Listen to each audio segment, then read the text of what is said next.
श्री कृष्णाय वयं नमः।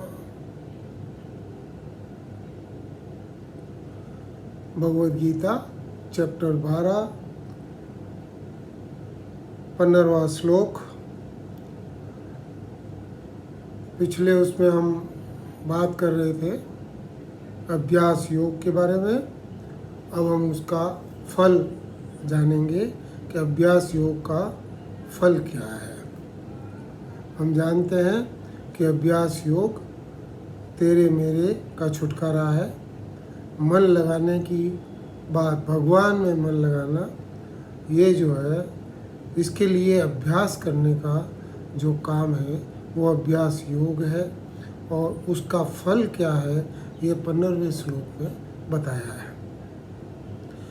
यस्मानो द्विजते लोकाः लोकानो द्विजते च यः हर्षामर्षभयोद्वेगः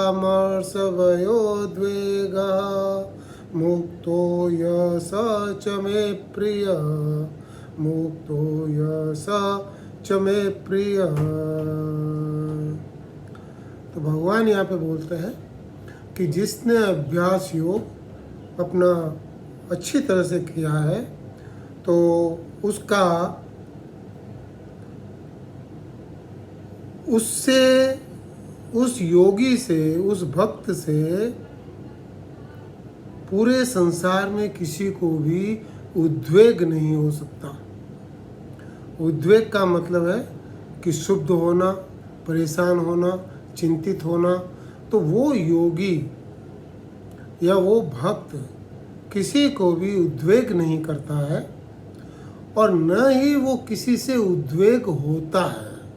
मतलब संसार में किसी से भी उद्वेग नहीं होता है। ऐसा इसलिए हो जाता है कि वो सब में भगवान देखता है और उसकी नज़र में सब भगवान है।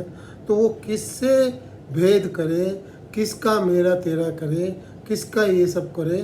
तो वो जो चीज़ है उसके कारण ये गुण उसके अंदर प्रचुर मात्रा में भर जाता है।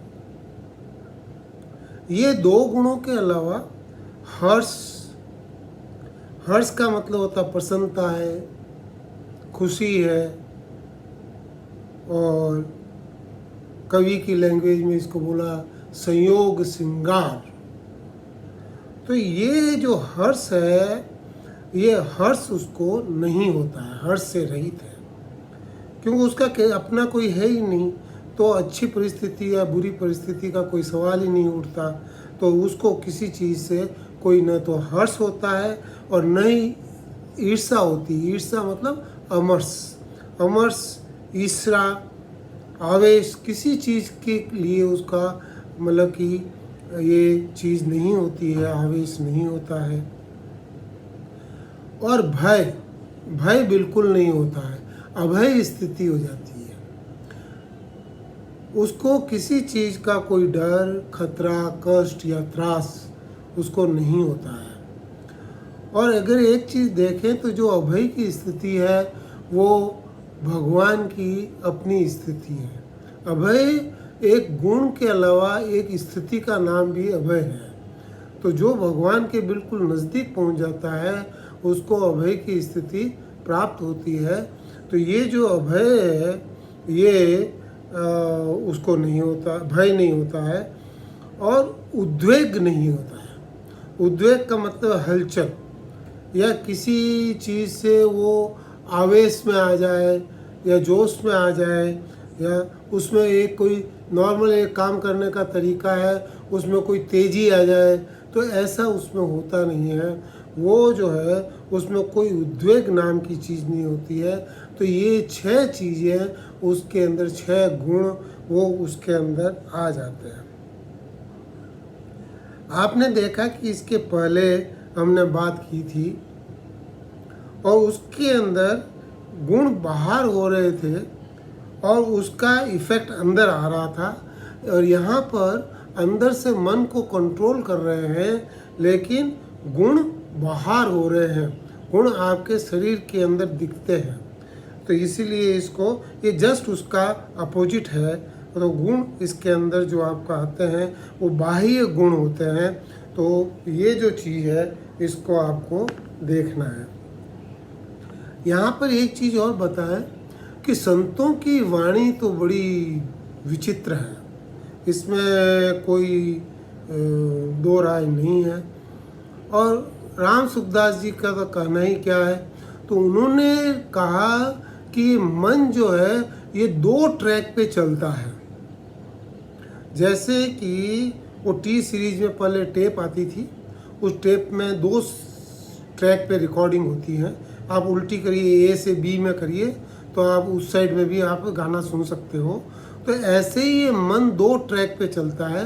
बोलते हैं कि आप जब राम राम राम राम राम राम राम राम राम राम करते हो तो साथ में पीछे 1 2 3 4 5 6 7 8 ये करते रहिए, तो आपको कोई दूसरा विचार आएगा ही नहीं।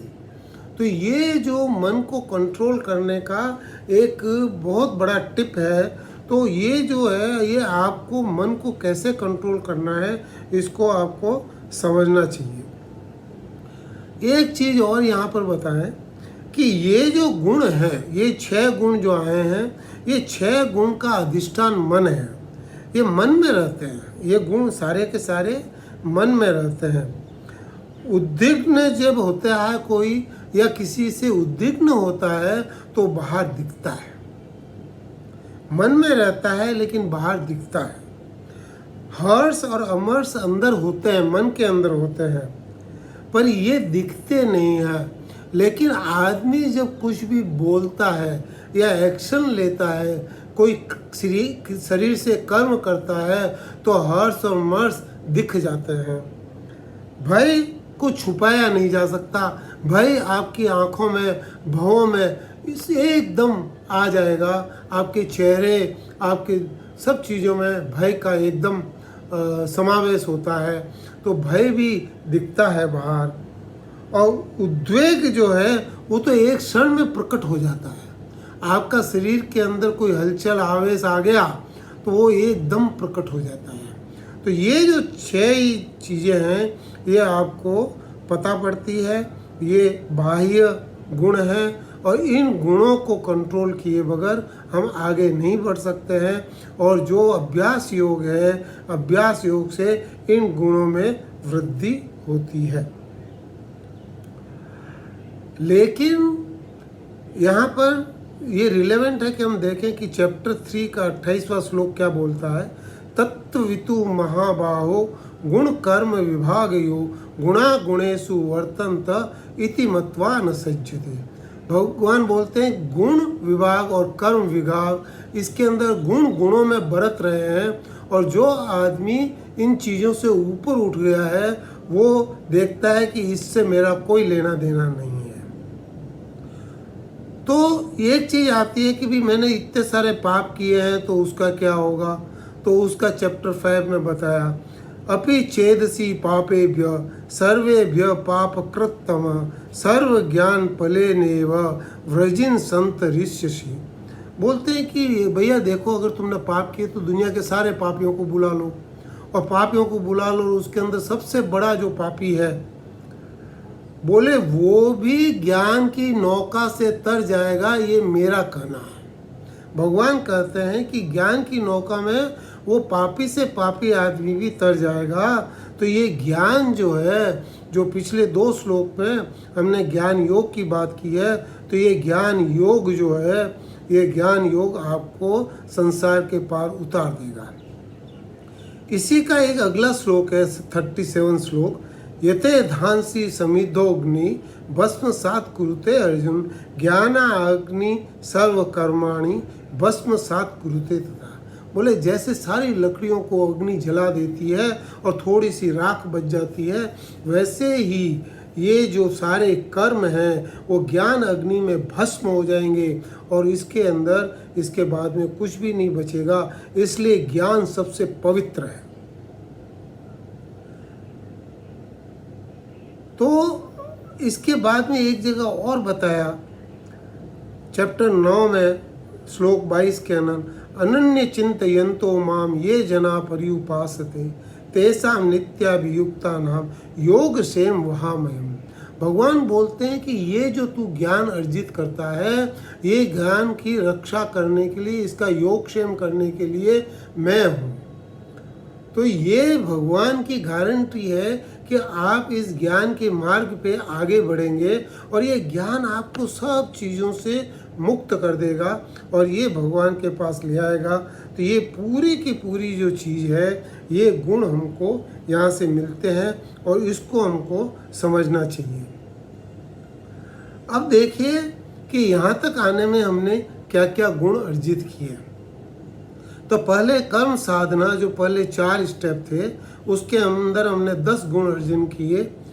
जो शत्रु और मित्रों तथा मान अपमान में सम है, शीत उष्ण सुख दुख में सम है एवं आसक्ति से रहित है, निंदा स्तुति मान समझने वाला है, मननशील आदमी है, जिस किसी प्रकार से भी वो संतुष्ट रहता है, रहने का स्थान और शरीर, ये ममता, इसमें उसकी आसक्ति नहीं है और स्थिर बुद्धि वाला है।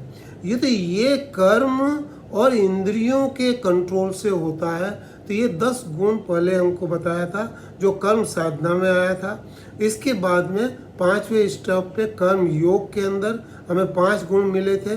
जो न कभी हर्षित होता है, न द्वेष करता है, न शोक करता है, न कामना करता है और न शुभ अशुभ कर्मों से ऊंचा उठा हुआ है। तो ऐसा जो आदमी है वो कर्म योगी कहलाता है। भगवान बोलते हैं वो मेरा भक्त है। और इसके बाद के अंदर अंतःकरण शुद्धि के लिए ज्ञान योग के अंदर जो अंदर की गुण है वो 6 गुण आए थे। जो अपेक्षा से रहित है, जो पवित्र है, बाहर भीतर से पवित्र है, जो चतुर है, जो उदासीन है, व्यथा से रहित है, सभी आरंभों और नए नए कर्मों के आरंभ का सर्वथा त्यागी है, सारे कर्मों का त्यागी। तो ये जो है ये अपने इससे पहले बताया था और अभी ये 6 गुण बताए हैं। तो इस तरह से टोटल 27 गुण हो गए हैं और ये 27 गुण तो पूरे स्टेप बाय स्टेप चलने से हमारे में ये गुण आ जाते हैं। तो आप देखिए कि कितना बड़ा ट्रांसफॉर्मेशन आपका हो रहा है। और ये सगुण उपासना, इसमें कोई आपको अपने गुण को देखने की जरूरत नहीं है, अपने आप होंगे। आपको सिर्फ ये करना है कि आपको क्या कहा गया है वो करना है। आप अगर योगा अभ्यास करेंगे तो ये गुण, ये जो अभ्यास योग करेंगे तो ये गुण आपको अपने आप इसके अंदर आएंगे और इन गुणों से आपको पता पड़ेगा कि आपका अभ्यास योग पूरा हुआ है या नहीं हुआ है। अगर आपका नहीं हुआ है तो आपको और करते रहना है और जब आपके अंदर ये गुण आ जाएंगे तो आप समझिए कि आप इस स्टेप पे पार हो गए। तो ऐसे करके ये 7 गुणों से हम आ गए हैं। अब 8वां जो है मन और चित्त को कैसे भगवान में लगाया जाए, इसका हम अगले क्लिप के अंदर हम इसके बारे में बात करेंगे।